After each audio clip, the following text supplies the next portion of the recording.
Karl Popper's paradox of tolerance raises a profoundly relevant question for any open society. How can tolerance survive when faced with intolerance? Popper, a 20th century philosopher, argued that a truly tolerant society must be willing to set boundaries. If tolerance is extended without limit, even to the intolerant, then tolerance itself will be eroded and destroyed. This paradox challenges us to think about the boundaries of free speech, inclusivity, and open-mindedness, a balancing act that remains as contentious today as ever. Popper's argument is deceptively simple.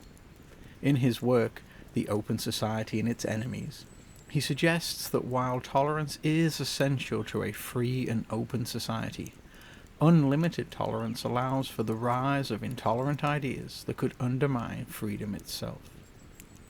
A tolerant society, he argued, cannot tolerate those who would use that tolerance to dismantle its very foundations.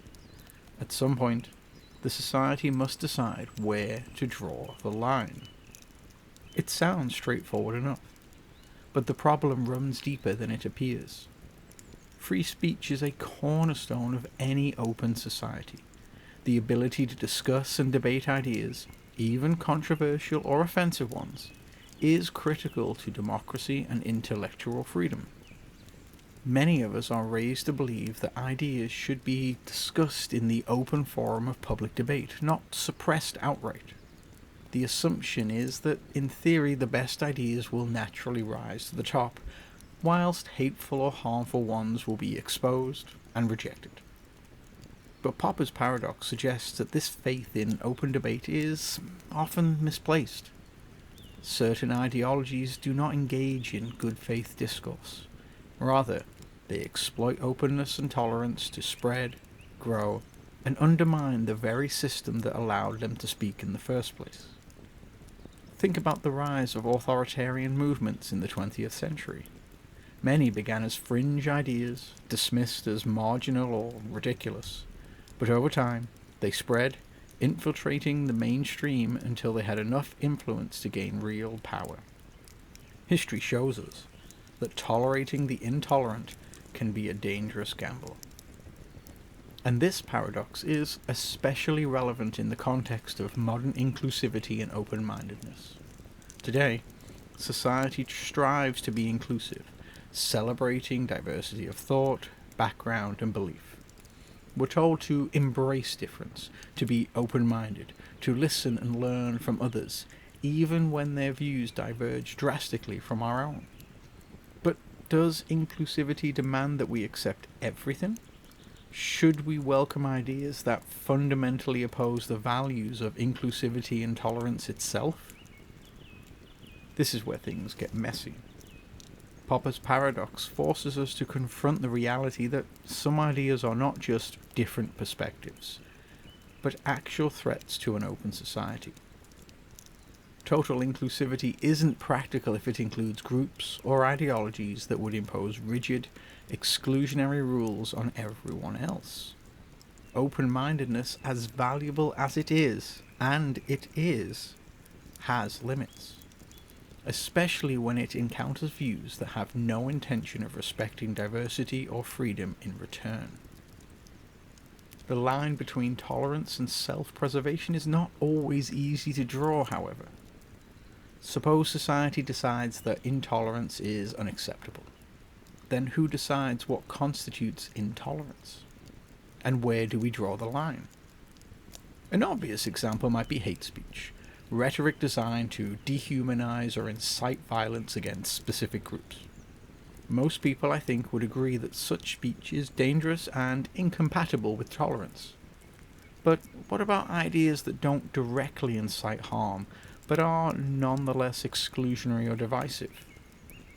Take, for example, the debates over free speech in universities. Academic institutions are often seen as places for open discussion, where even controversial ideas should be aired. Yet, increasingly, we see universities shutting down speakers deemed too intolerant or offensive. Critics argue this goes against free speech and intellectual diversity. Proponents claim that it's a necessary safeguard to maintain a respectful and inclusive environment. The paradox of tolerance underlies this entire debate.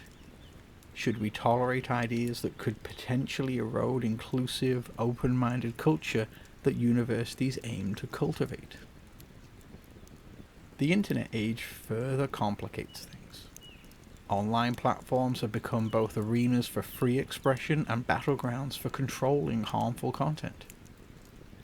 Social media giants like Facebook, X, and YouTube are under constant pressure to moderate content, filter out hate speech, misinformation, and harassment. Yet every decision to ban a user or remove content stirs controversy. Are these platforms safeguarding an open society, or are they infringing on free expression? Again, Popper's paradox is at play. These companies face the impossible task of creating a space that is both open and safe, a fine line that's becoming harder and harder to walk. There's also a psychological component to this paradox. Tolerance requires empathy and understanding, qualities that can be eroded when exposed to too much hostility or antagonism. When people encounter views that are overtly intolerant, there's a natural reaction to close ranks, reject dialogue, and protect oneself from perceived threats. This instinct can escalate, creating a polarized us versus them mentality that shuts down productive conversation altogether. Popper's paradox isn't just a political dilemma, it's a personal one. How much are we willing to endure to preserve our values? At what point does defending tolerance become self-defeating? At the end of the day, Popper's paradox challenges the very premise of a pluralistic society. The idea of an open society rests on the notion that people can coexist peacefully, respecting each other's differences. But if some groups refuse to play by these rules, then tolerance, if taken to an extreme, becomes a liability. Popper doesn't suggest banning every viewpoint we find uncomfortable. Rather, he's pointing to the need for boundaries. Without some form of protection, tolerance itself may not survive. The solution is unsettling but clear. A tolerant society must reserve the right to defend itself, even if that means limiting the rights of those who reject tolerance. This is not an endorsement of censorship, but a reminder that freedom is not free.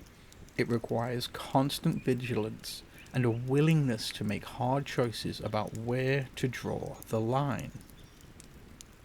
The paradox of tolerance ultimately asks us to consider what we're willing to sacrifice for the sake of tolerance itself. It forces us to grapple with uncomfortable truths, that tolerance, like any virtue, has limits, and that defending an open society sometimes requires difficult, even paradoxical decisions. In a world where the boundaries of tolerance are constantly tested, Popper's insight serves as a timely reminder that openness and resilience go hand in hand. Without both, the very ideals we cherish could slip through our fingers. Thank you very much for listening, and if you enjoyed this, please consider subscribing for more content like this.